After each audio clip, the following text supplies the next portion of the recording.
कमला ने अपने दोनों हाथ ऊपर करके सीना ऊंचा उठाकर भरपूर अंगड़ाई ली थी। उसकी अंगड़ाई मानो सामने खड़े गांव के मंदिर के पुजारी राम किशन को खुला न्योता देते हुए लग रही थी। कमला ने उस पुजारी को सुबह के 4 बजे झूठ बोलकर अपने घर में बुला लिया था। वो घर में अकेली थी, वहां दूसरा कोई न था। कमला उस पुजारी से अपनी हसरतों को पूरा करना चाहती थी। कमला ने आगे बढ़कर राम किशन का हाथ पकड़कर अपनी तरफ खींचना चाहा, मगर उसने अपना हाथ छुड़ा लिया। राम किशन पुजारी की पत्नी की मौत 10 साल पहले हो चुकी थी। तब से उसकी जिंदगी बेरंग हो गई थी। आज कमला के इस तरह अपने घर पर बुलाने पर वो हैरान था। क्या उसे पूरे गांव में कोई दूसरा जवान मर्द नहीं मिला? किसी गांव वाले ने उसे कमला के साथ देख लिया तो बदनामी हो जाएगी। राम किशन अपनी बेइज्जती होने के डर से कांप उठा था। वो कमला से बोला, क्या तुझे इस गांव में कोई जवान मर्द नहीं मिला जो मुझ बूढ़े को बहाने से बुलाकर लाई है?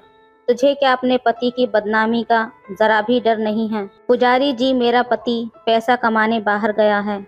इस बात को 6 महीने हो गए हैं। वो कब आएगा पता नहीं, और मैं प्यासी तड़प रही हूँ, कमला ने उसे बताया।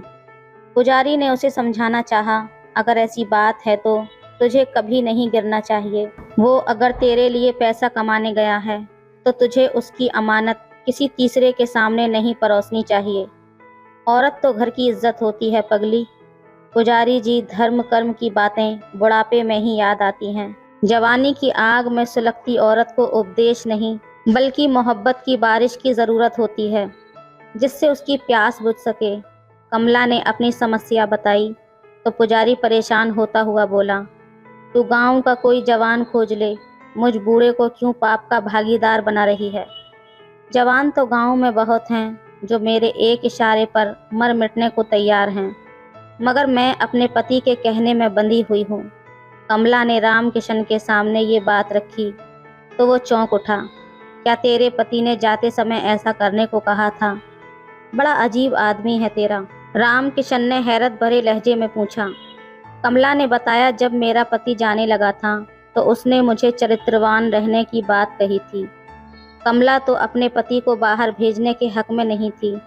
जब उसके पति ने अपनी मजबूरी जाहिर की तो कमला ने भी उसकी सब्र रखने वाली बात को नकार दिया था। जब कमला किसी तरह नहीं मानी तब उसके पति अजय ने उसे समझाने की गरज से सलाह दी थी, मेरी जान, अगर तुम मेरी जुदाई में सब्र नहीं रख पाई तो तुम सुबह के 4 बजे अकेले घर से निकलना और तुम्हें जो भी मर्द पहला मिले उसके साथ संबंध बना लेना, लेकिन वो संबंध महीने में केवल 1 बार ही बनाना। अजय की ये अजीबोगरीब सलाह कमला खुशी खुशी मान गई थी। पुजारी राम किशन ने पूछा, तब तुमने क्या किया? कई बार मैं सुबह 4 बजे अपनी इच्छा पूरी करने के लिए घर से निकली थी। आज कितनी कोशिशों के बाद तुम मिले हो, इसलिए तुम्हें मुझे खुश करना ही होगा, वरना मैं शोर मचा दूंगी, तुम पर जबरदस्ती का आरोप लगा दूंगी। राम किशन सिर से लेकर पैर तक कांप उठा था। उसे अपने आप को बचाना मुश्किल लग रहा था, फिर भी उसने दिमाग से काम लेना चाहा। तुमने अच्छा फैसला लिया है कमला, तुम्हारे साथ मुझे प्यार मोहब्बत का खेल खेलना चाहिए, लेकिन मैं तुमसे थोड़ा उम्र में बड़ा हूँ। अभी तुम मुझे घर जाने दो ताकि मैं थोड़ी जड़ी बूटी खाकर जोशीला हो जाऊं। मैं आज रात को दोबारा फिर आऊँगा। राम किशन ने कमला को समझाते हुए कहा तो उसने उसे घर जाने दिया। रात को कमला ने नहा धोकर नई रेड कलर की साड़ी पहन ली और काजल टीका बिंदी लगाकर तैयार हो गई।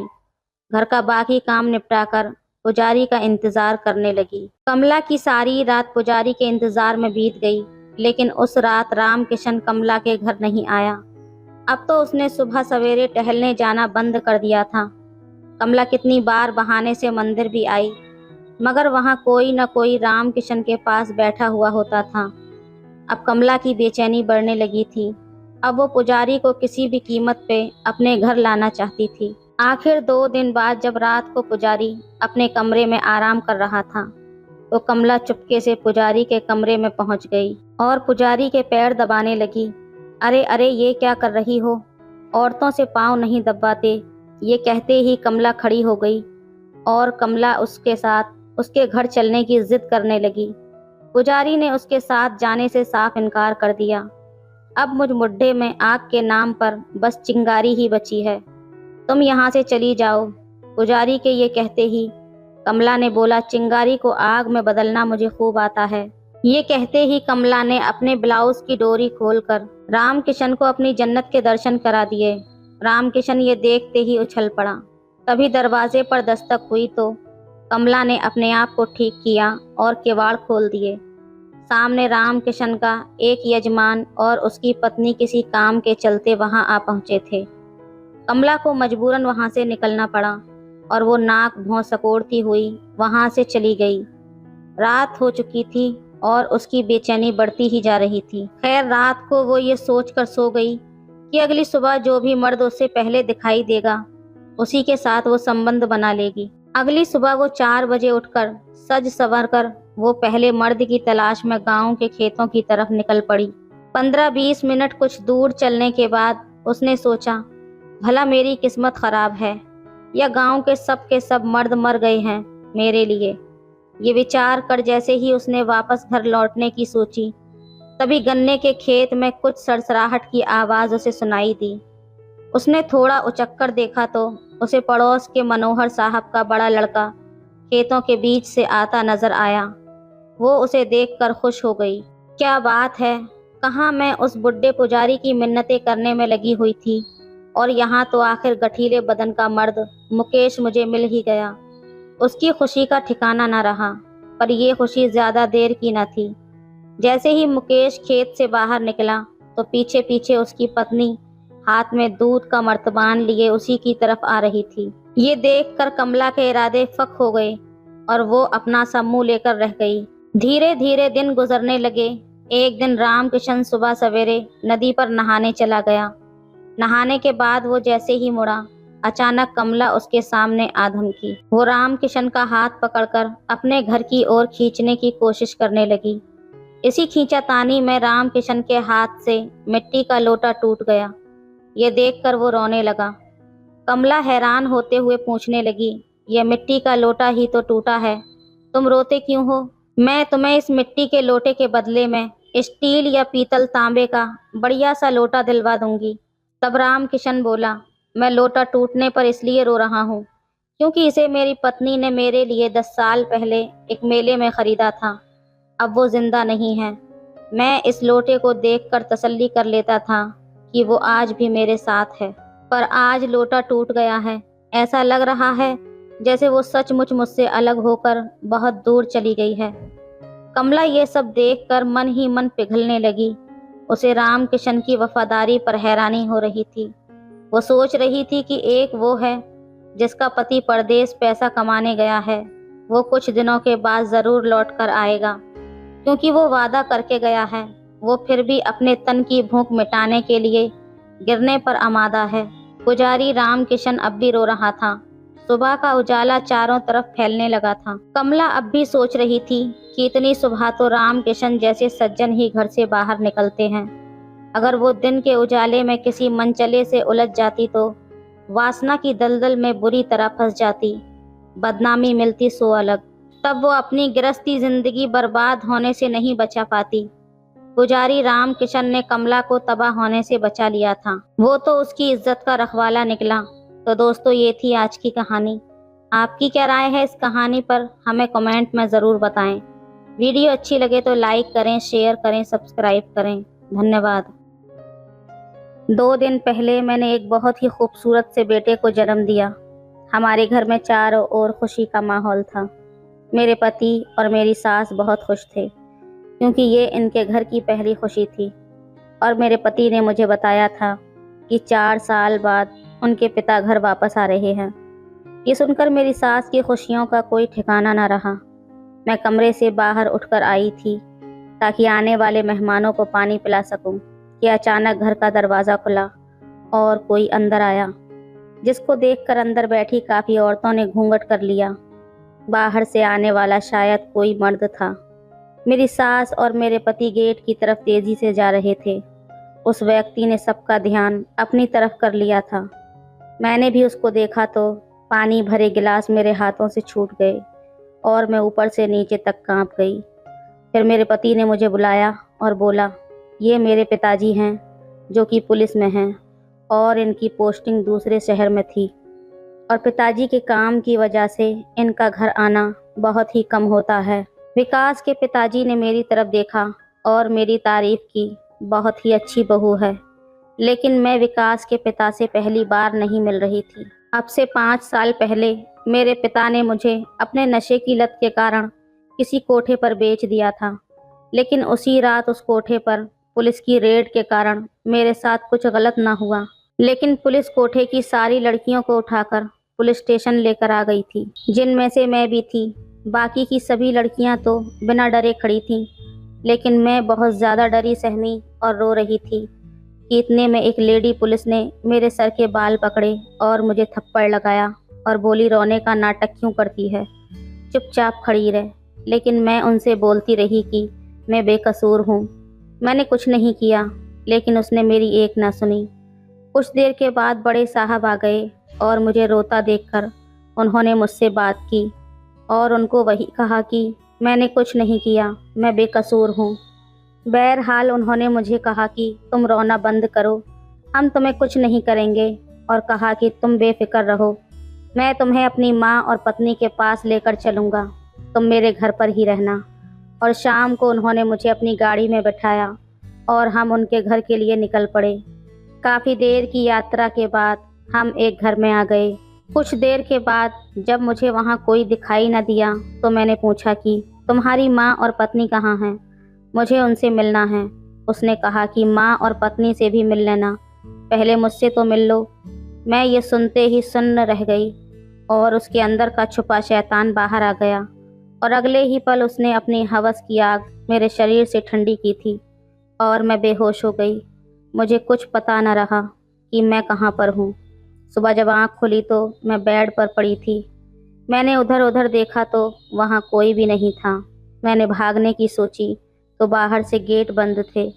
अब वो रोज़ रात में आता और मेरे साथ जुल्म करके सुबह अपने काम पर चला जाता था। लेकिन मुझे उस नर्क से किसी न किसी तरह बाहर तो आना ही था। एक दिन मैं घर के स्टोर रूम में पहुंच गई। वहां एक जाली लगी थी। मैंने एक नुकीली चीज़ से उसको काटना चाहा तो वो मोटी होने के कारण मुझसे एक दिन में नहीं कटने वाली थी, इसलिए मैं उसके जाते ही उस जाली को काटने लग जाया करती थी। इसी तरह कई दिन तक मैं लगातार उसको काटती रही और सुबह में उसके जाते ही मैं उसमें से निकलकर भाग गई। मैंने सोचा जब तक वो घर आएगा मैं बहुत दूर निकल जाऊंगी और इस नर्क से शायद मेरा पीछा छूट जाएगा। और मैं एक बस में बैठ गई और ऐसा ही हुआ। मैं उस जगह से बहुत दूर निकल आई। रास्ते में जब मुझे भूख लगी तो मैंने एक औरत से खाना मांगने की कोशिश की, लेकिन मेरी हिम्मत ना हुई। खैर कुछ देर बाद उस औरत ने मुझे बिना मांगे खाना दिया और मैंने ले लिया। शायद वो मेरी हालत समझ गई थी, क्योंकि मैं बहुत बुरे हाल में थी। पहनने को चप्पल न थी, कपड़े बहुत ख़राब हो गए थे। बस वाले ने भी जब मुझसे पैसे मांगे तो मैं रोने लगी और बोली कि मेरे पास पैसे नहीं हैं। खैर वो तो चला गया और अब बस अपने आखिरी स्टॉप पर रुक गई, तो मैं भी बस से उतर गई और चलते चलते एक गांव में पहुंच गई। वहां मुझे एक बड़ा सा घर दिखा, जहां काफ़ी सारी भैंसें और गाय बंधी हुई थीं और उनके चारे का एक बहुत बड़ा सा कमरा था। मैं वहां पर गई तो मुझे कोई भी ना दिखा और मैं चुपचाप भैंसों के चारे वाले कमरे में छुपकर सो गई। जब सुबह मेरी आंख खुली तो सामने एक लड़का और एक बूढ़ी औरत खड़ी थी, जो उस लड़के की माँ थी। वो लड़का कोई और नहीं बल्कि विकास था। उनकी आंखों में हज़ारों सवाल थे। खैर मैंने उनको अपनी सारी बात बताई तो उन्होंने मुझे अपने पास रख लिया। कुछ दिन मैं उनके पास रही। हम मिलकर घर का सारा काम करते। ऐसे ही दिन गुजरते रहे और धीरे धीरे विकास मुझे पसंद करने लगा।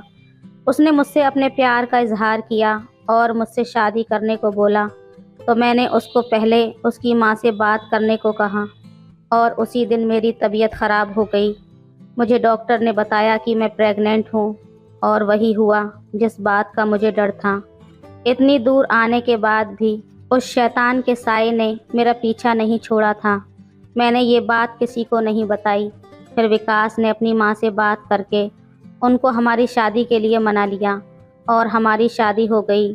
शादी के कुछ दिन बाद मेरी तबीयत बहुत ज़्यादा ख़राब हुई और विकास की माँ मुझे हॉस्पिटल लेकर गई और डॉक्टर ने मुझे वही बताया जो मैं पहले से ही जानती थी। मेरी सास ये सुनकर बहुत खुश हुई और जब ये बात विकास को पता चली तो उसकी खुशी का तो कोई ठिकाना न रहा। मैं ऊपर ही ऊपर हंस रही थी, लेकिन अंदर से बहुत ज़्यादा सहमी हुई थी क्योंकि मैं सच्चाई जानती थी। लेकिन विकास की खुशी बढ़ती ही जा रही थी, पर मेरा दिल बहुत दुखी था।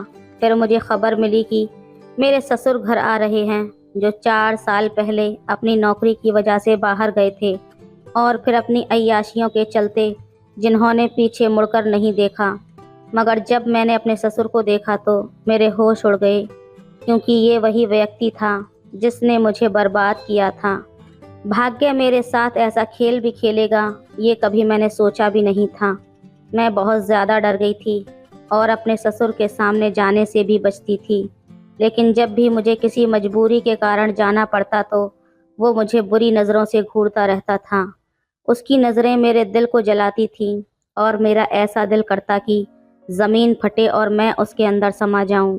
मैं विकास को भी कुछ नहीं बता सकती थी, क्योंकि राज ही ऐसा था। अपने अंदर की इस जंग से मुझे खुद ही लड़ना था। मैं हर मुमकिन कोशिश करती कि मेरा ससुर से मेरा सामना ना हो। खैर, एक दिन मैं नहाकर बाहर निकली तो मेरा ससुर आंगन में ही बैठा था, तो मैंने पास ही पड़ी चादर से अपने आप को पूरा लपेट लिया, क्योंकि उनकी नज़रें मुझ पर हर वक्त टिकी हुई थीं। मैं जल्दी से अपने रूम की तरफ और तेज़ी से चलने लगी, क्योंकि मुझे उनके पीछा करती नज़रें अब डराने लगी थीं। और रोज़ की तरह जब मैं इस रात भी अपनी बेटे के लिए दूध गर्म करने रसोई में गई, मुझे लगा कि मेरे पीछे कोई खड़ा है। मैंने जैसे ही पीछे मुड़कर देखा तो सामने अपने ससुर को देखकर ऐसा लगा जैसे मेरी जान ही निकल गई है। मैं पूरी तरह ठंडी पड़ गई और वो मुझे देखकर शैतानी हंसी से मुस्कुरा रहा था। तुम क्या समझती हो, मेरे घर की बहू बनकर रहोगी और मैं तुम्हें इतनी आसानी से छोड़ दूंगा? मैं जानता हूँ कि तुम यहाँ मेरे बेटे से मैंने जो तुम्हारे साथ किया उसका बदला लेने आई हो। बताओ, ये बच्चा किसका है? मैं जानता हूँ कि तुम जैसी औरतें कभी भी एक मर्द के साथ नहीं रह सकती। उसकी बातें सुनकर मुझे बहुत गुस्सा आ रहा था, लेकिन मैंने अपने आप को शांत किया और अपने रूम की तरफ जाने लगी। लेकिन मेरे बेशर्म ससुर ने मेरा हाथ पकड़ लिया और कहा कि तुम ऐसे नहीं जा सकती, तुम्हें मेरी बातों का जवाब देना ही होगा। आज मैं तुमसे सारा हिसाब चुकता करूँगा। अगर तुम ये सोच रही हो कि मैं ये बात किसी को नहीं बताऊँगा, तो तुम्हारी ये गलतफहमी है। मैं तुम्हें आखिरी मौका दे रहा हूँ। तुम यहाँ से चली जाओ और अपनी इस गंदगी को भी अपने साथ ले जाओ। मैं एक बाजारू औरत को अपने घर की इज्जत नहीं बना सकता। ये बात सुनते ही मेरा सवर जवाब दे गया और मैंने अपने ससुर को एक ज़ोरदार तमाचा जड़ दिया। मेरी आंखें गुस्से और जज्बात से नम हो गई थीं। मैंने कहा, शर्म आनी चाहिए तुम्हें ऐसी बात करने से। मुझे यकीन नहीं होता कि विकास तुम्हारा बेटा है। तुम जैसा पिता भगवान किसी दुश्मन को भी ना दे। और जिस बच्चे को तुम गंदगी बोल रहे हो, वो तुम्हारे ही कर्मों की सज़ा है। मेरे ये बोलते ही उसकी आंखें फटी की फटी रह गईं और कहने लगा, तुम झूठ बोल रही हो। ये सब तुम यहाँ रहने की वजह से कर रही हो। मैंने उसकी आंखों में देखा और बोला, यही सच है। बड़ी जल्दी भूल गए, तुमने ही तो मुझे कई बार बर्बाद किया था। मेरे अंदर इससे पहले इतनी हिम्मत नहीं थी कि मैं उसकी बातों का जवाब भी दे सकूं, लेकिन आज मैं उसकी हर बात का जवाब दे रही थी। मेरी बातों को सुनकर वो ज़मीन पर अपना सर पकड़कर बैठ गया और रोने लगा। वो एकदम पागल सा हो गया था, मगर उसकी ये हालत देखकर मुझे ज़रा भी फ़र्क न पड़ा। फिर वो अचानक उठा और घर से बाहर ये कहता हुआ निकल गया, नहीं, ये नहीं हो सकता। मैं जानती थी कि मेरा ससुर अब कभी वापस लौट कर नहीं आएगा। बरसों बाद मैं सुकून से सोई थी, पर सुबह होते ही फिर से घर में हंगामा हो गया कि विकास के पिता कहाँ चले गए। मैं आराम से बैठकर सब कुछ देख रही थी। फिर सबने यही सोचा कि वो फिर से हम सबको छोड़कर चले गए और सब आराम से बैठ गए। मेरी सास ने भी मेरे ससुर के जाने का कुछ दिन तक शोक मनाया, फिर जिंदगी की तरफ वापस आ गई। मैंने भी इस राज के बारे में कभी किसी को कुछ नहीं बताया। अब मैं रोज़ यही प्रार्थना करती हूँ कि मेरा ससुर कभी लौट कर ना आए। विकास मुझे बहुत प्यार करता है।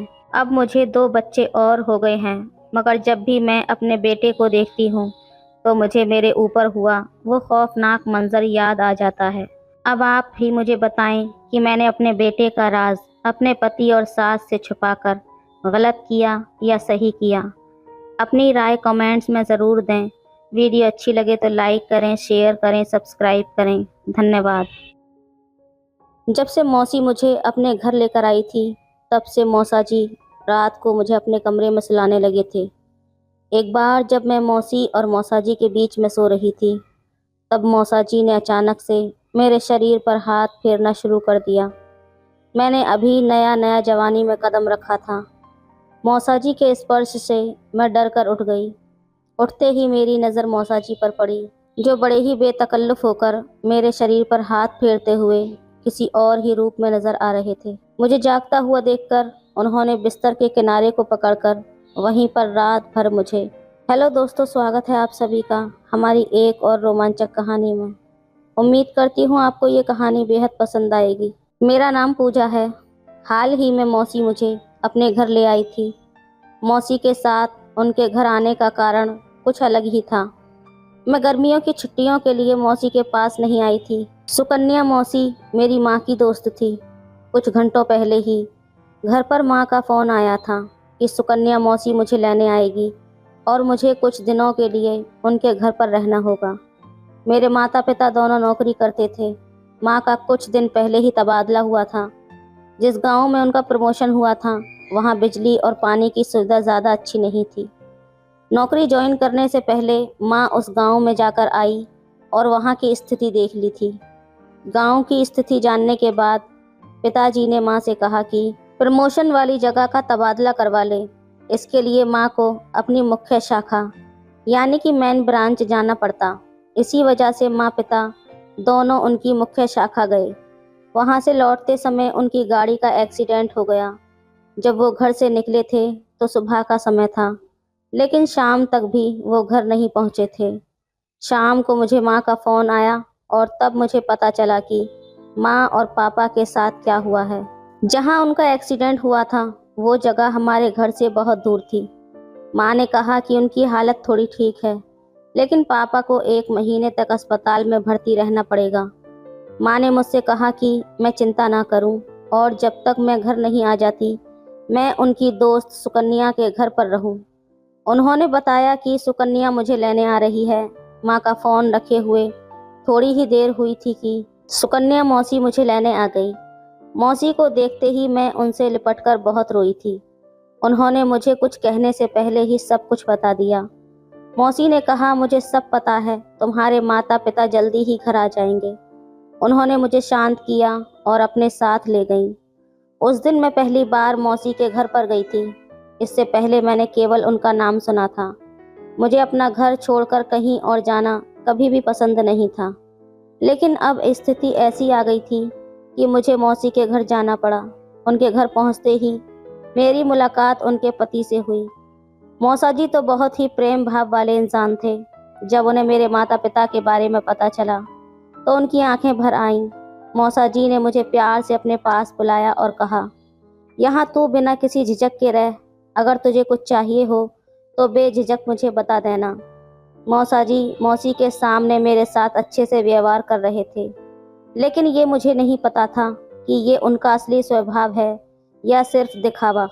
मुझे तो वो बहुत अच्छे लग रहे थे, लेकिन धीरे धीरे मौसा जी का असली चेहरा मेरे सामने आने वाला था, जिसका मुझे अंदाज़ा भी नहीं था।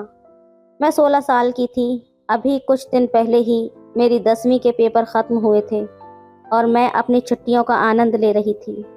तभी हमारे घर में इतनी बड़ी दुर्घटना हो गई। जब मैंने सुना कि मेरे माता पिता सुरक्षित हैं तो मुझे थोड़ी राहत मिली, लेकिन मेरे चेहरे की मुस्कान पूरी तरह से गायब हो चुकी थी। अगले दिन सुबह मैं तैयार होकर हॉल में टीवी के सामने बैठी थी, लेकिन टीवी पर चल रहे कार्यक्रम पर मेरा ज़रा सा भी ध्यान नहीं था। मुझे तो बार बार अपने माता पिता की याद आ रही थी। अचानक मेरी आंखों में आंसू आ गए। तभी मौसी मेरे पास आकर बैठ गई।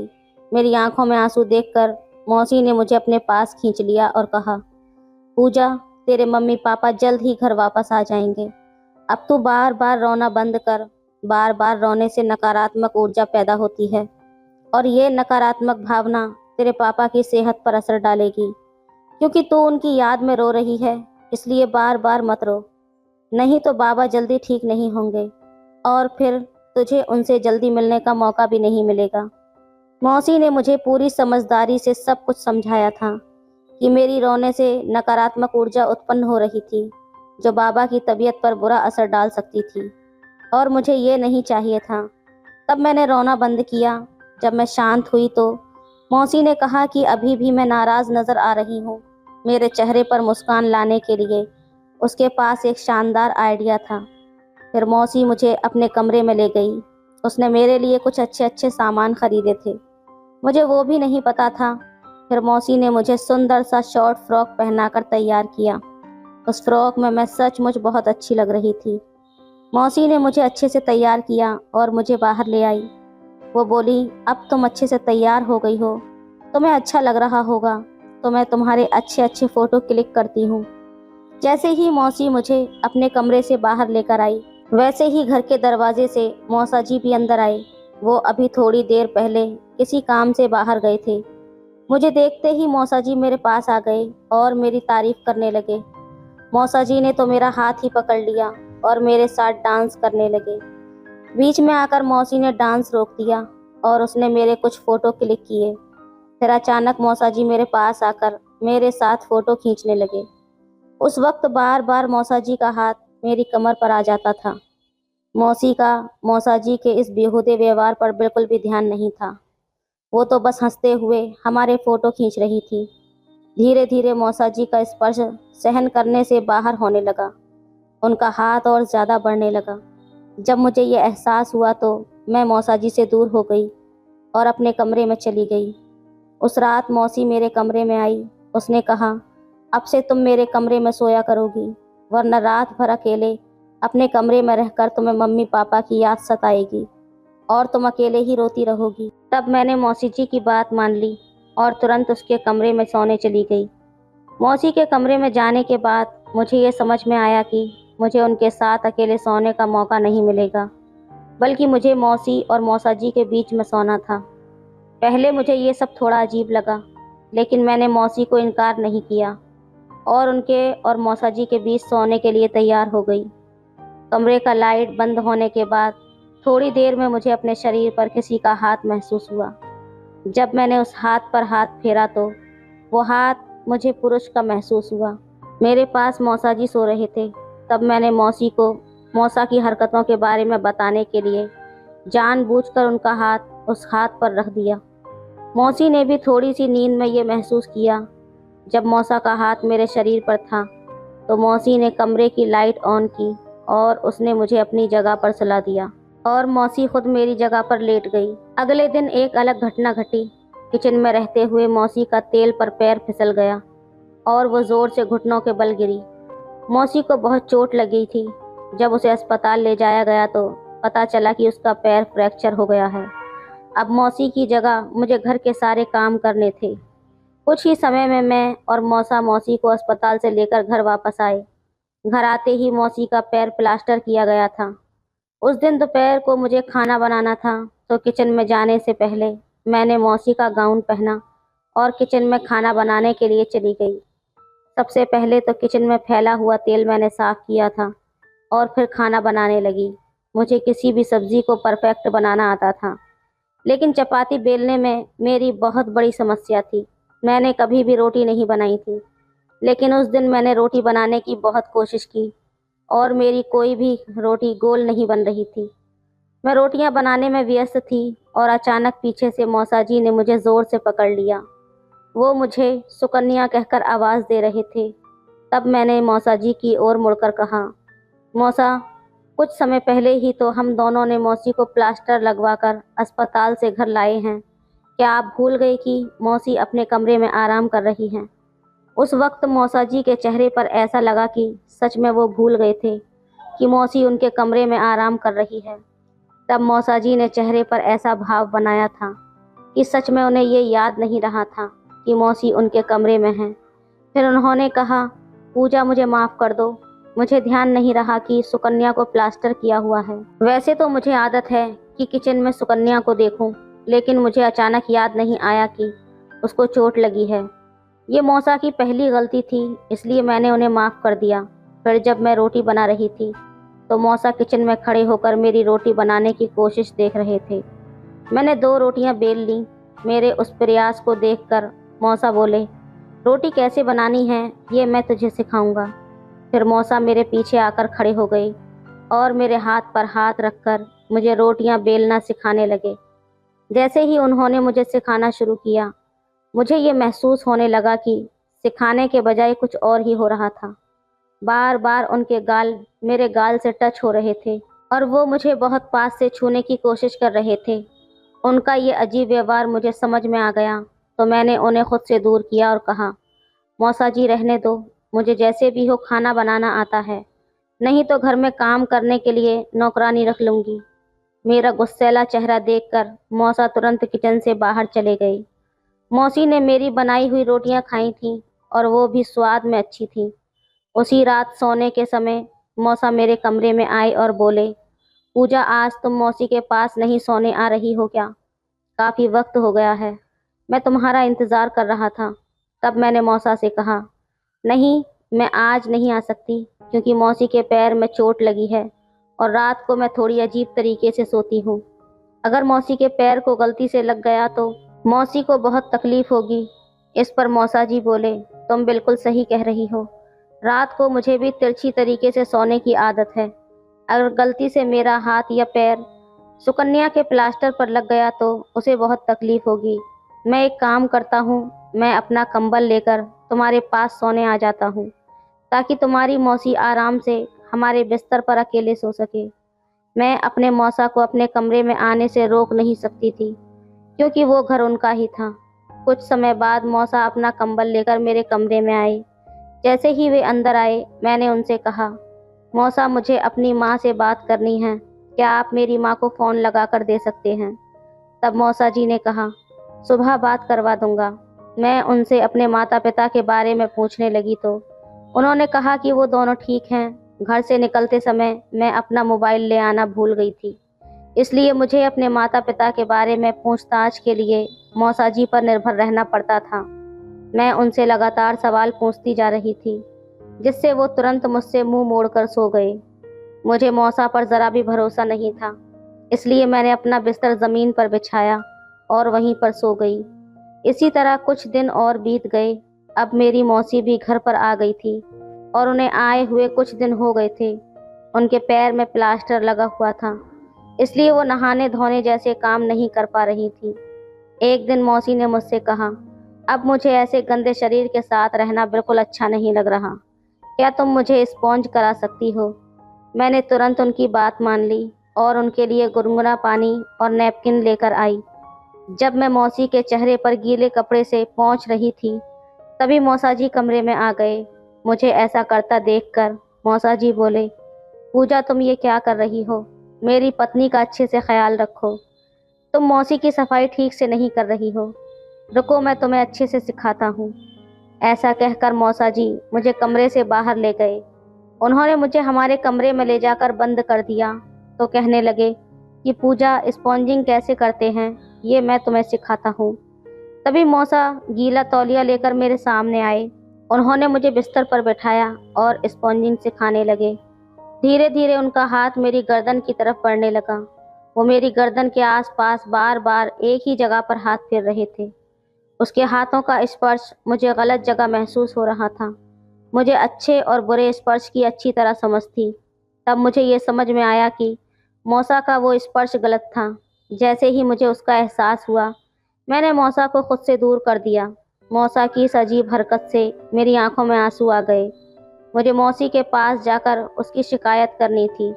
मैं मौसी के कमरे में गई तो देखा वो आराम कर रही थी। मुझे उनकी नींद में खलल नहीं डालनी थी, इसलिए मैंने अपने आंसू पोंछे और घर के दूसरे कामों में लग गई। शाम को जब मौसी जागी तो मैंने उन्हें चाय लाकर दी। वो चाय पी रही थी और मैं उनके कमरे में ही बैठी हुई थी। मैंने उनसे माँ पापा के बारे में पूछा और कहा कि मुझे उनसे बात करनी है। इस पर वो बोली, पूजा कल ही मेरी तुम्हारी माँ से बात हुई थी, वो दोनों बिल्कुल ठीक हैं। कुछ ही दिनों में तुम्हारे माँ बाप घर वापस आ जाएंगे। तुम्हारे पापा की तबीयत में भी अब काफ़ी सुधार है। मौसी ने आगे कहा, जब तुम्हारी माँ का फ़ोन आया था तो मैं तुम्हें उनसे बात करने बुला लेती, लेकिन तुम्हारी माँ ने मना कर दिया। उन्होंने कहा कि पूजा मुझसे बात करते हुए भावुक हो जाएगी और उसकी रोती हुई आवाज़ सुनकर मैं खुद को रोक नहीं पाऊंगी। अभी तुम्हारे पापा के सामने इस तरह से रोना ठीक नहीं है। डॉक्टर ने भी ऐसा कहा है। मैंने मौसी की बात पर विश्वास कर लिया, लेकिन मुझे ऐसा लगने लगा कि वो जानबूझकर मुझे माँ से बात नहीं करने दे रही थी। जैसे जैसे दिन बीतते गए मुझे ऐसा लगने लगा कि मैं उस घर में कैद हो गई हूँ। मुझे वहाँ से बाहर निकलने का कोई रास्ता नहीं सूझ रहा था। एक दिन मेरी नज़र घर के कैलेंडर पर पड़ी। कैलेंडर देखकर मैं हैरान हो गई, क्योंकि वो कैलेंडर पूरे 1 साल पुराना था। जब मैं मौसी के साथ इस घर में आई थी, उस समय का नहीं बल्कि उससे पिछले साल का कैलेंडर था। उस दिन मैं अचानक घर के बाहर निकल आई। बाहर आकर मैंने आसपास देखा तो पाया कि वहाँ जो भी घर थे वो सब बंद थे। केवल मौसी के घर में लोग रह रहे थे। बाकी पूरा इलाका सुनसान पड़ा हुआ था। कुछ दिन पहले जब मैं मौसा के साथ मौसी को अस्पताल लेकर गई थी, तब मेरी इन बातों पर नज़र ही नहीं गई।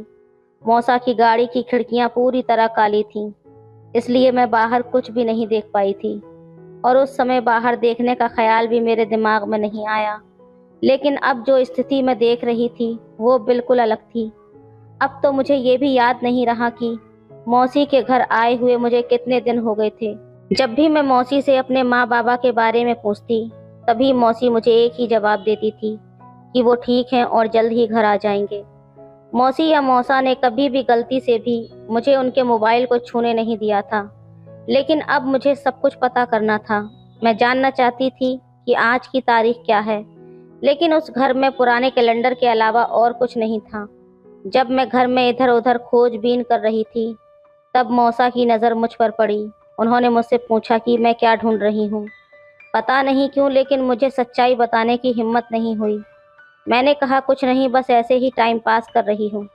मेरी बात सुनकर मौसा ने मेरी गर्दन में हाथ डालते हुए कहा, टाइम पास करने के लिए इस घर में बहुत चीज़ें हैं। अगर तुम कहो तो मैं तुम्हारा टाइम पास करवा देता हूँ। ये कहकर वो हंसने लगे। अब मुझे किसी भी तरह मौसा जी का मोबाइल पाना था। इसके लिए मुझे मजबूरन उनके साथ हंसकर और अच्छे से पेश आना था। उस दिन मौसा जैसे ही मौसी के कमरे में गए, मैं उनके पीछे पीछे चली गई। उन्होंने मौसी को ये भी बताया था कि मैं थोड़ी देर पहले क्या कर रही थी। इससे मुझे समझ आ गया कि वो मेरी छोटी छोटी हरकतों पर नज़र रख रहे थे। उसी रात मौसा मेरे कमरे में सोने के लिए आए। मैंने ज़मीन पर बिस्तर लगाकर सोने के बजाय बेड पर सोने का नाटक किया। मुझे बेड पर सोता देखकर मौसा को बहुत खुशी हुई। लाइट बंद होने के कुछ समय बाद हमेशा की तरह मौसा का हाथ मेरे शरीर पर आया, लेकिन इस बार मैंने कुछ नहीं कहा, ना उनका हाथ हटाया और ना ही लाइट चालू की। काफ़ी देर तक उनका हाथ जिस तरह चल रहा था वैसे ही चलने दिया। धीरे धीरे उनके खर्राटों की आवाज़ आने लगी। तभी मैंने धीरे से उनका हाथ अपने शरीर से हटाया और उठकर उनका मोबाइल चुपके से उठा लिया। जब मैंने उनके मोबाइल में तारीख देखी तो मैं हैरान रह गई। मुझे लगा था कि मैं यहाँ कुछ ही दिनों से हूँ, लेकिन हकीकत में मुझे मौसी के घर आए हुए 3 महीने से ज़्यादा हो चुके थे। मोबाइल देखते हुए अचानक मेरे कंधे पर मौसा जी का हाथ आ गया। मुझे समझ आ गया कि उनकी नींद खुल गई है। तब मैंने तुरंत बेहोश होने का नाटक किया। मुझे बेहोश देखकर मौसा ने मुझे अपनी गोद में उठाया और बेड पर लिटा दिया। थोड़ी देर बाद वो मौसी को भी वहाँ लेकर आए। मैंने दोपहर में ही उनकी बातें सुन ली थी, जब मौसा जी मौसी से कह रहे थे कि आज इंजेक्शन का असर थोड़ा देर से हुआ है। मौसा मुझे हर 3-4 दिन में मेरी जानकारी के बगैर एक इंजेक्शन लगाते थे। मैंने दिन में ही पता लगा लिया था कि वो इंजेक्शन कहाँ रखा था। उस इंजेक्शन में भरा हुई दवा मैंने फेंक दी थी और उसे अपने बेड के पास रख दिया था। तब मौसा को समझ आया कि उसने मुझे वो इंजेक्शन दे दिया है और इसी कारण मैं अब बेहोश हो गई हूँ। मौसा मौसी से कह रहे थे कि अब हमारी इतने महीनों की मेहनत 2-3 दिनों में सफल हो जाएगी। जल्द ही इस लड़की का सौदा हो जाएगा और हम लाखों में खेलेंगे। अब इसकी आंखें खुलेंगी तो ये सीधा दुबई में। ये लड़की हमें इतना माला माल कर देगी, ये हमने कभी सोचा भी नहीं था। उस समय मैं चुपचाप लेटी हुई उनकी बातें सुन रही थी। दोनों मुझे ऐसा इंजेक्शन देते थे जिससे मैं लगातार 4-5 दिन तक सोई रहती थी और मुझे ये भी पता नहीं चलता था कि दिन कैसे गुजर रहे हैं। असल में सुकन्या मौसी मेरी माँ की दोस्त नहीं थी, वो बच्चों का अपहरण करने वाली गिरोह का हिस्सा थी। उस गिरोह के ये 2 सदस्य, मौसा और मौसी, मेरे माता पिता के एक्सीडेंट के समय हमारी कॉलोनी में बच्चों की जांच पड़ताल लेने के लिए घूम रहे थे। जब मैं घर पर अकेली थी तो शायद उनकी नज़र मुझ पर पड़ी। उन्होंने मेरी और मेरी माँ की बातचीत सुनकर खुद को सुकन्या मौसी बनाकर मुझे ले जाने की योजना बनाई। इससे पहले मैंने अपनी माँ की किसी दोस्त को कभी नहीं देखा था। माँ हमेशा कहती थी कि कभी कभी रिश्तेदारों के घर मेरे साथ चला कर, ताकि अगर तुम्हें उनकी पहचान न हो तो ज़रूरत पड़ने पर तुम्हें उन्हें पहचान सको। आज मुझे माँ की वो बात याद आ रही थी, क्योंकि मैं कभी किसी रिश्तेदार के घर नहीं गई थी और इसीलिए मैं असली सुकन्या मौसी को पहचान नहीं पाई और धोखे से इन लोगों के साथ चली आई। कुछ समय बाद उनकी बातें ख़त्म हो गईं। मौसा जी फिर मेरे पास आकर सो गए। मुझे ये भी पता चल गया था कि वो नपुंसक है और मेरे साथ कुछ भी गलत नहीं कर सकता। इसलिए उस रात होश में होने के बावजूद मैं निश्चिंत होकर उसके बगल में सो गई। अगले दिन सुबह मेरी मुक्ति का समय आ गया था। सुबह सुबह दरवाजे की घंटी बजी। दरवाजे पर मेरे माता पिता और पुलिस खड़े हुए थे। मुझे कंप्यूटर का बहुत अच्छे से ज्ञान था और मेरा दिमाग भी बहुत तेज चलता था। मुझे माँ का नंबर याद था। रात में जैसे ही मुझे थोड़ी देर के लिए मोबाइल मिला, मैंने माँ का नंबर सेव किया और उसे अपनी करंट लोकेशन भेज दी और मैसेज के जरिए मैंने अपनी माँ को इन नकली मौसा मौसी के बारे में भी सब कुछ बता दिया। मेरी माँ पुलिस को लेकर मुझे खोजने निकली और आखिरकार मुझ तक पहुँच गई। उन दोनों लोगों ने मुझे मेरे घर से 400 किलोमीटर दूर रखा हुआ था। उन्होंने मेरा सौदा दुबई के एक शेख से कर दिया था। मेरी तरह कम उम्र की लड़कियों को बेचकर वो लाखों रुपए कमाते थे। लेकिन मेरा भाग्य अच्छा था कि मैं समय रहते उस सब से बाहर निकल आई। आज की इस कहानी में मैं बच्चों को ये सिखाना चाहती हूँ कि वो ये ना सोचें कि माता पिता के दोस्तों या रिश्तेदारों से मिलने की उनकी कोई उम्र नहीं है। अगर घर के बच्चों को अपने रिश्तेदारों की पहचान नहीं होगी तो कोई धोखेबाज आकर उन्हें फंसा सकता है। वक्त कभी एक जैसा नहीं होता, हमें कब किसकी ज़रूरत पड़ जाए ये कहा नहीं जा सकता। इसलिए समाज में घुलने मिलने की आदत डालें और अपने अपनों की पहचान रखें। तो दोस्तों, ये थी आज की कहानी। आपकी क्या राय है इस कहानी पर हमें कमेंट में ज़रूर बताएं। वीडियो अच्छी लगे तो लाइक करें, शेयर करें, सब्सक्राइब करें। धन्यवाद। रात के करीब 11 बजे मुझे नींद से जागकर वॉशरूम जाने की ज़रूरत महसूस हुई। मैं चुपचाप उठा और वॉशरूम की तरफ चला गया। थोड़ी देर बाद जब मैं वापस आया तो मैंने देखा कि आंटी बेड पर सोई हुई थी, लेकिन उनकी पीठ मेरी तरफ थी। कमरे में हल्की सी रोशनी थी जिससे मुझे आंटी की सिल्क नाइटी की चमक दिखाई दे रही थी। मैंने धीरे से अपने कदम बढ़ाए और देखा कि आंटी गहरी नींद में थी। उनका चेहरा शांति से भरा हुआ था और उनकी नाइटी घुटनों से ऊपर हुई थी। उनका सारा वजूद साफ दिख रहा था। ये देखकर मेरी हालत खराब हो गई। मेरा सोया हुआ भूत जाग गया था। फिर आंटी को मैंने वहीं पर, हेलो दोस्तों, स्वागत है आप सभी का हमारी एक और रोमांचक कहानी में। उम्मीद करती हूँ आपको ये कहानी बेहद पसंद आएगी। मेरा नाम राहुल है। कुछ दिन पहले की बात है, जब मैं अपना इंटरव्यू देने के लिए मुंबई से गुजरात जा रहा था। ट्रेन में बैठा तो मेरे सामने वाली सीट पर एक आंटी बैठी थी। वो बेहद सुंदर और आकर्षक लग रही थी। उनका चेहरा एक अलग ही चमक लिए हुए था और उनके लंबे बाल उन्हें और भी ज़्यादा खूबसूरत बना रहे थे। उनका भरा हुआ शरीर उनकी खूबसूरती में 4 चांद लगा रहा था। आंटी को देखकर मुझे बेहद सुकून मिल रहा था और आत्मविश्वास से मेरी नज़रें उनकी ओर खिंची चली जा रही थीं। ट्रेन चलते चलते मैंने सोचा कि मैं उनसे बात करूं। फिर मैंने हिम्मत जुटाई और उनसे बातचीत शुरू की। आंटी ने मुस्कुराते हुए जवाब दिया, आप कहाँ जा रहे हो? मैंने बताया कि मैं गुजरात जा रहा हूँ, जहाँ मेरा एक इंटरव्यू है। ये सुनकर वो बोली, अच्छा, मैं भी गुजरात की ही रहने वाली हूँ। मुंबई अपने पति से मिलने आई थी। फिर मैंने उनका नाम पूछा तो आंटी ने अपना नाम संध्या बताया। मैंने कहा, अच्छा, आप गुजरात में किस जगह पर रहती हो? उन्होंने कहा कि मैं भी कलोल में रहती हूँ। हमें एक दूसरे से बातें करते करते अच्छा लगने लगा था। आंटी की बातें सुनकर मुझे उनका व्यक्तित्व और भी पसंद आने लगा। ट्रेन में सफ़र करते हुए हमने अपने अपने जीवन के बारे में और भी कई बातें साझा की। मैंने बताया कि मेरा इंटरव्यू एक ऑटोमोबाइल कंपनी में है और आंटी ने मुझे प्रोत्साहित किया। आंटी के साथ ऐसे ही इधर उधर की बातें चलती रहीं। मैं पूरे रास्ते उनको ही देखता रहा। वो बहुत ही मस्त माल लग रही थी। शायद आंटी ने भी नोट कर लिया था, मगर उन्होंने मुझसे कुछ नहीं बोला।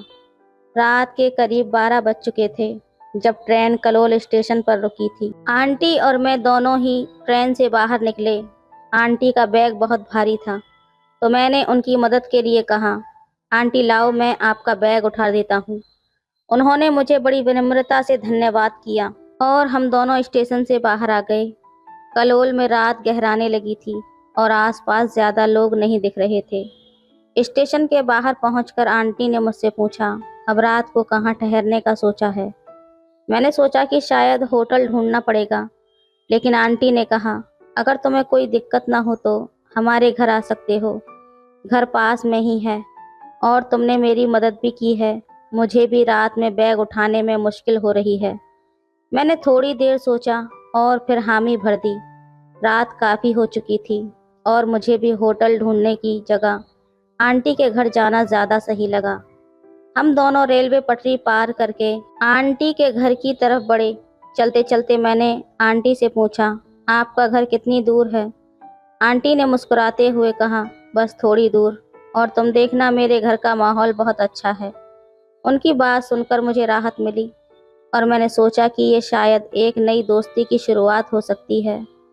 जब हम उनके घर पहुंचे तो आंटी ने ही दरवाज़ा खोला और मुझे अंदर आने को कहा। अंदर पहुंचकर मैंने कहा, थैंक यू आंटी। आंटी ने कहा, थैंक यू तो मुझे कहना चाहिए, तुमने मेरी बहुत मदद की है। घर के अंदर एक हल्की सी रोशनी थी और दीवारों पर लगे चित्रों ने घर को और भी ज़्यादा खूबसूरत बना दिया था। फिर उन्होंने मुझसे पूछा, राहुल, तुम्हें भूख लगी है क्या? खाना पसंद करोगे? मुझे भी थोड़ी भूख लग रही थी, तो मैंने कहा, आंटी चावल बना लो, जल्दी बन जाएंगे। आंटी हंसी और बोली, ठीक है, मैं कपड़े चेंज करके आती हूँ। तुम भी सामने वाले कमरे में जाकर अपने कपड़े चेंज कर लो और थोड़ा आराम कर लो। मैं उस कमरे में चला गया जहां उन्होंने इशारा किया था। वहां जाकर मैंने अपने कपड़े बदले और हाथ मुंह धोकर तैयार हो गया। मैंने एक आरामदायक लोवर और टी शर्ट पहन ली थी। थोड़ी देर बाद आंटी अपने कमरे से बाहर आई। उन्होंने काले रंग की सिल्क की नाइटी पहनी हुई थी, जो बहुत ही खूबसूरत लग रही थी। उनके कपड़े सादे थे पर उन पर बहुत अच्छे लग रहे थे। मैंने उन्हें देखा और वो मुस्कुराते हुए बोली, क्या हुआ, ठीक नहीं लग रही हूँ क्या? मैंने तुरंत जवाब दिया, अरे आंटी, आप तो बहुत अच्छी लग रही हो। मेरी इस बात पर वो मुस्कुरा दी और फिर रसोई में खाना बनाने चली गई। मैं वहीं बैठा बैठा अपने फ़ोन में कुछ देखने लगा और आंटी ने रसोई में चावल और सब्जी की तैयारी शुरू कर दी। कुछ ही देर में रसोई में पक रहे खाने की खुशबू आनी शुरू हो गई और मेरे पेट में हल्की सी भूख और भी ज़्यादा तेज़ हो गई। आंटी ने मुझसे कहा, खाना बस बन गया है, तुम कुर्सी पर बैठ जाओ। मैं कुर्सी पर बैठ गया और उन्होंने मेरे सामने चावल और सब्ज़ी परोसी। अब वो खाना खाने लगी थी। खाना खाते हुए हम बातें कर रहे थे। आंटी ने पूछा, खाना कैसा बना है? मैंने कहा, बहुत टेस्टी है। फिर आंटी ने पूछा, और घर कैसा लगा? मैंने कहा, घर भी बहुत अच्छा है। फिर आंटी ने धीरे से पूछा, और घरवाली कैसी लगी? मैं थोड़ा चौंक गया और मैंने बोला, वो भी बहुत अच्छी है। इस पर वो थैंक यू बोलकर खाना खाने लगी। हम दोनों ही मुस्कुरा रहे थे और एक दूसरे से नज़रें चुरा रहे थे। फिर आंटी ने मेरे बारे में पूछा, इंटरव्यू का टाइम क्या है? तो मैंने उन्हें बताया कल 10 बजे है। आंटी ने कहा फिर तो कोई प्रॉब्लम नहीं है, मैं तुम्हारे लिए नाश्ता बना दूंगी, तुम खाकर ही जाना। मैंने भी हाँ बोल दिया। फिर हम दोनों ने खाना ख़त्म किया। खाना सादा था लेकिन बहुत ज़्यादा टेस्टी था। हमने साथ बैठकर खाना खाया और बातें की। उन्होंने अपने परिवार के बारे में बताया कि उनके पति मुंबई में काम करते हैं और वो कलोल में अकेली ही रहती हैं। उनके हंसमुख स्वभाव ने मेरे दिल में उनके प्रति और भी इज्जत बढ़ा दी थी।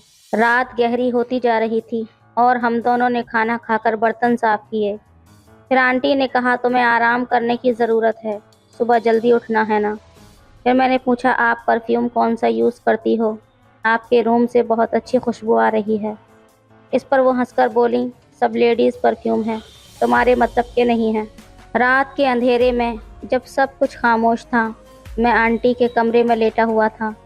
थोड़ी देर बाद आंटी कमरे में आई और मुस्कुराते हुए बोली तुम और कुछ भी बताओगे। मैंने हंसकर कहा क्या पूछना चाहती हैं। आंटी ने मेरी आंखों में देखते हुए कहा अगर तुम्हारी जॉब यहाँ लग गई तो फिर तुम कहाँ पर रहोगे। मैंने थोड़ी देर सोचते हुए कहा किराए पर कमरा लेना पड़ेगा। ये सुनकर आंटी थोड़ी देर के लिए खामोश हो गई। फिर बोली क्या तुम मेरे घर पर रह सकते हो। मैंने थोड़ा संकोच में कहा आंटी आपके घर पर कब तक रहूँगा। आंटी ने हंसते हुए कहा जब तक तुम रहना चाहो। मैंने फिर कहा नहीं आंटी ऐसा अच्छा नहीं लगेगा। वो समझ गई और बोली ठीक है, किराए पर रह लेना, जो किराया तुम बाजार में दोगे वो मुझे दे दिया करो, तुम्हारे सहारे मेरा भी मन लग जाएगा। मैंने इस प्रस्ताव पर विचार किया। ये वाकई में एक अच्छा विचार था। मैंने कहा ठीक है, पहले नौकरी तो लगने दो, तभी तो पता चलेगा। आंटी ने कहा तुम्हारी जॉब पक्की है। मैंने मुस्कुराते हुए कहा आपको कैसे पता। वो बोली बस मुझे पता है। मैंने कहा देखते हैं। आंटी ने फिर से पूछा अगर नौकरी लग गई तो तुम मेरे घर पर ही रहोगे ना। मैंने हाँ में सिर हिलाया। इस बात से हमारे बीच एक अच्छी समझ बन गई थी। फिर थोड़ी देर बातें करने के बाद मैंने कहा आंटी अब हमें सो जाना चाहिए, सुबह मुझे भी जाना है। आंटी बोली अरे हाँ, मुझे भी जॉब पर जाना है। वो भी किसी कंपनी में काम करती थी। मैंने पूछा मैं यहाँ कहाँ पर सोऊंगा। आंटी ने कहा तुम मेरे पास ही सो जाओ, हम दोनों साथ में सो जाएंगे। मैंने थोड़ी हिचकिचाहट दिखाई और कहा नहीं, मुझे दूसरे कमरे में सोना है। आंटी ने फिर कहा दूसरे कमरे में सफाई नहीं है, तुम यहीं पर मेरे कमरे में ही सो जाओ। मैंने उनकी बात मान ली। मैंने उनसे बिस्तर मांगा और नीचे बिछाकर सो गया। आंटी ने कहा ये मेरे बेड पर मेरे साथ ही सो जाओ। मैंने मना कर दिया, लेकिन आंटी ने ज़्यादा कुछ नहीं कहा। वो मुझे कंधा देकर बेड पर लेट गईं और मैं नीचे लेटने का फैसला किया। धीरे धीरे कमरे का माहौल शांत हो गया। रात के सुकून भरे माहौल में मुझे लगा कि ये अनजानी मुलाकात हमारे लिए नई अध्याय की शुरुआत हो सकती है। अब रात के करीब 12 बज चुके थे। मैं उठा और वॉशरूम चला गया। जब वापस आया तो देखा आंटी मेरी तरफ पीठ करके लेटी हुई थी और उनकी नाइटी ऊपर तक उठी हुई थी। उनका वजूद साफ दिख रहा था। ये देखकर मेरी हालत ख़राब हो गई। मेरा सोया हुआ शैतान जाग गया था, लेकिन मैं कंट्रोल करके सो गया। सुबह आंटी ने 7 बजे उठा दिया और बोली उठो और अभी चाय पी लो। मैंने मना करते हुए कहा आंटी मैं चाय नहीं पीता। इस पर आंटी बोली कोई बात नहीं, थोड़ी सी पी लो, मैंने तुम्हारे लिए बहुत प्यार से बनाई है। मैंने आंटी की तरफ देखा तो उनकी आंखों में कुछ अलग ही चमक थी और बात करने का तरीका भी बदल चुका था। हर बार डबल मीनिंग में कर रही थी, लेकिन मैं अनजान बने हुए सब कुछ इग्नोर कर रहा था। फिर मैं तैयार होकर जाने लगा तो आंटी बोली इंटरव्यू के बाद मुझसे मिलकर जाना, और जॉब का क्या हुआ ये भी मुझे बता कर जाना। कि इंटरव्यू में तुम्हारा जॉब का क्या हुआ। मैं ओके बोलते हुए निकल गया। मैं एक ऑटो पकड़कर इंटरव्यू देने पहुंच गया। जब मैं दिन में 3 बजे वापस आया तो आंटी का घर लॉक था। मेरे कपड़े अभी भी अंदर ही थे और मैं आंटी का फ़ोन नंबर लेना भी भूल गया था। मैंने आंटी के आने का वेट किया। शाम को 5 बजे आंटी आई। वो जीन्स टॉप में मस्त पटाखा लग रही थी।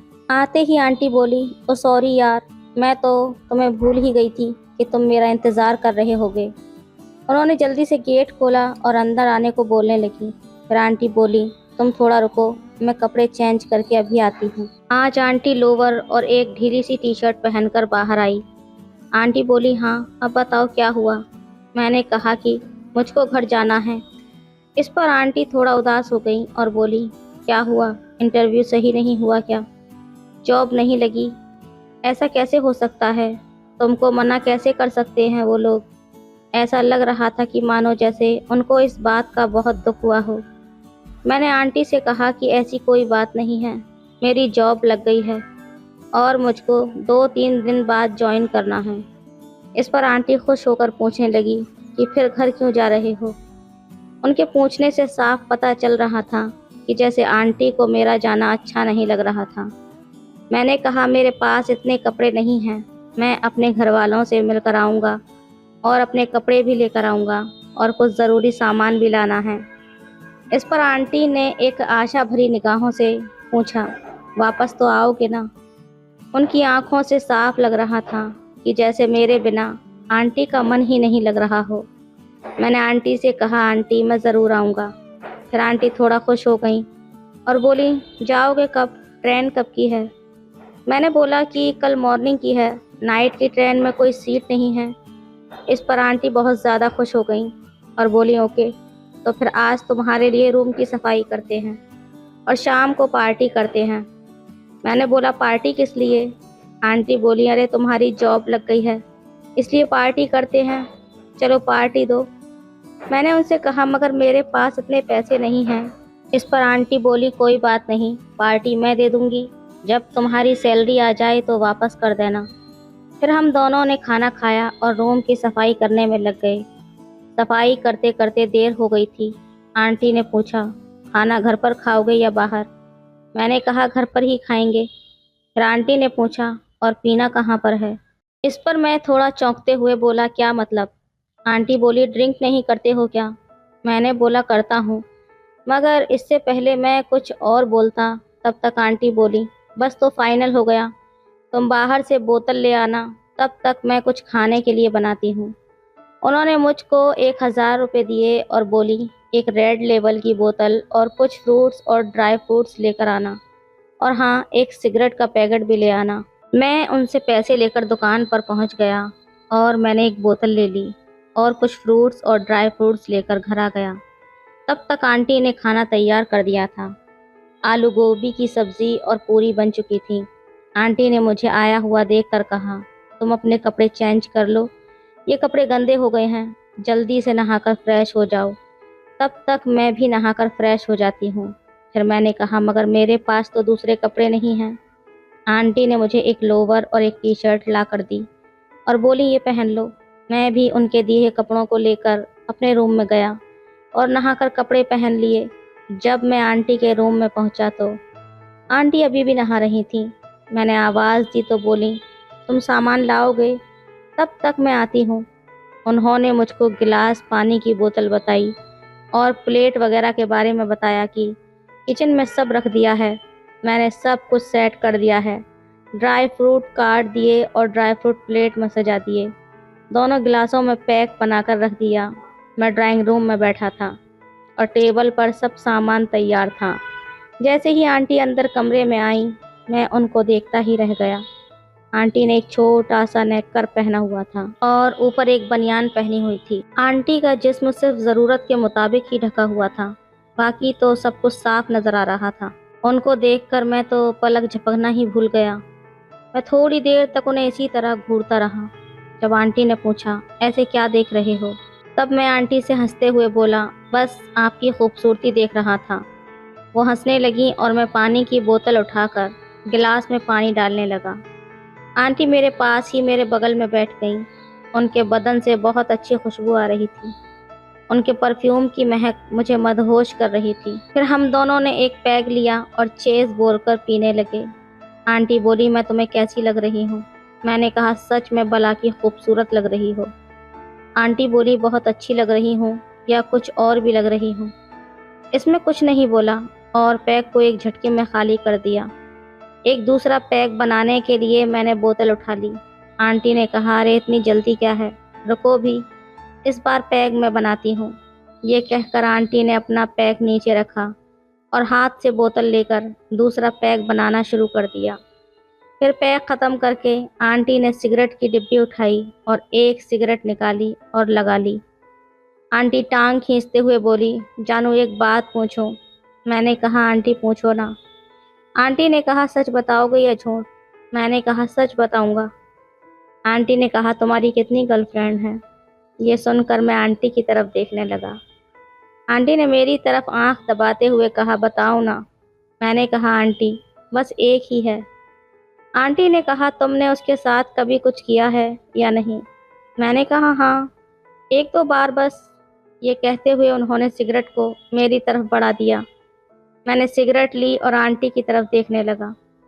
अब आंटी मुझको बहुत ज़्यादा जोश में लग रही थी। आंटी को देखकर मेरी भी बेचैनी बढ़ने लगी। उन्हें देखकर कंट्रोल कर पाना मेरे लिए अब बहुत ज़्यादा मुश्किल हो रहा था। थोड़ी देर बाद आंटी ने पूछा, कुछ सोच रहे हो क्या?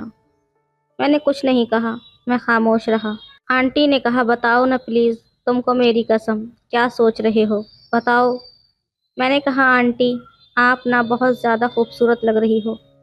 आंटी हंसते हुए बोली, हाँ वो तो मुझे पता है कि मैं बहुत ज़्यादा खूबसूरत हूँ। तुम्हारे भैया भी यही बोलते हैं। वो अंगड़ाई लेकर हंसने लगी। मैंने कहा, आंटी भैया यहाँ पर क्यों नहीं रहते? वो बोली, तुम्हारे भैया मुंबई में जॉब करते हैं और मेरी जॉब यहीं पर है, इसलिए हम दोनों अलग अलग रहते हैं, लेकिन जब मन करता है तो मिल लेते हैं। अभी मैं उनसे मिलने ही गई थी और जब उन्हें छुट्टी मिलती है तो वो भी मुझसे मिलने आ जाते हैं। मैं कुछ नहीं बोला। आंटी ने कहा, तुम बताओ, तुम कैसे मिलते हो अपनी गर्लफ्रेंड से? मैंने कहा, जब भी मौका मिलता है तभी मिल लेते हैं, नहीं तो कोई बात नहीं। इन बातों के बीच हमारे गिलास खाली हो गए थे। आंटी ने बोतल उठाई और पैक बनाने लगी। हम दोनों ने पैक ख़त्म किए और मैंने सिगरेट सुलगाई। तब मैंने महसूस किया कि आंटी का हाथ मेरी टांगों पर रेंग रहा था। मैंने आंटी की तरफ देखा तो आंटी मुस्कुरा रही थी। फिर आंटी ने मेरे हाथ से सिगरेट ले ली और टच मारकर मेरे मुंह पर बांटते हुए बोली, मुझको तुम बहुत अच्छे लगने लगे हो। मैंने कहा, आंटी अब तो आप भी मुझे बहुत अच्छी लगने लगी हो, पर क्या करूं, आपकी शादी हो गई है। नहीं तो मैं अभी के अभी आपसे शादी कर लेता। ये कहकर मैं हंसने लगा। आंटी ने कहा, कोई बात नहीं, मैं भी तुमसे शादी नहीं कर सकती, पर तुम मेरे साथ कुछ भी कर सकते हो। इस पर मैं सोचने लगा और बोला, कुछ भी? आंटी बोली, हाँ कुछ भी, जो तुम्हारा मन करे। मैंने फिर से कहा, देख लेना, मैं कुछ भी कर सकता हूँ। आंटी बोली, करके दिखाओ, तभी तो पता चलेगा कि क्या क्या कर सकते हो। आंटी की बातों से मैं समझ चुका था कि मुझे ग्रीन सिग्नल मिल चुका है। अब मैं जो चाहे वो कर सकता हूँ। उस दिन मैं और आंटी दोनों ने मिलकर पूरी रात एक दूसरे पर प्यार लुटाया था। अगली सुबह मॉर्निंग में मेरी ट्रेन थी, तो फिर आंटी ने बोला, चलो अब जाओ और जल्दी से वापस आकर मुझे इसी तरह प्यार करना, मैं तुम्हारा इंतज़ार करूँगी। तो दोस्तों, ये थी आज की कहानी। आपकी क्या राय है इस कहानी पर, हमें कमेंट में ज़रूर बताएं। वीडियो अच्छी लगे तो लाइक करें, शेयर करें, सब्सक्राइब करें। धन्यवाद।